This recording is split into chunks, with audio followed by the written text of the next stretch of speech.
All right, Theo loves playing in the bath, but I actually took out the little plug to the drain there because he would always pull it out. You'd always pull on it.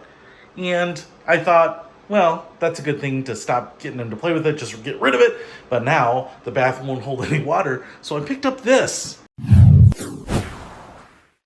What's happening, Panda Nation? Peter Pandy and Theo here. And this is a little cover, silicone. It's got some ridges here. It's kind of got a little tapered edge. It kind of feels thick here in the middle. So it's pretty big, and it's got a little tab right there. So I think you can pull it up. But basically what I think you are supposed to do is just kind of cover the drain hole right there.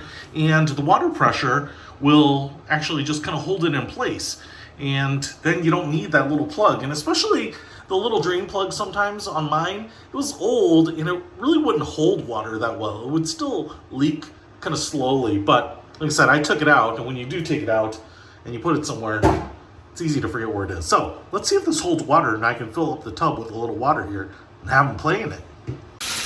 Look at that, the water, oh, he's already trying to get in. I'm pretty excited, but look at that. It is holding water, and so far, that is a really good sign that we'll be able to play in the bathtub here pretty soon. I know you're excited. All right, the good news is I've got the water up to temp. I've let it sit here for just a couple minutes just to make sure I wasn't losing a ton of water down the drain, but that seems to be holding. So now this guy is super excited about getting in there. So if you're looking for a little silicone cover to keep your tub filled, I'll put a link to this one in the description below. Peter Von Panda, out.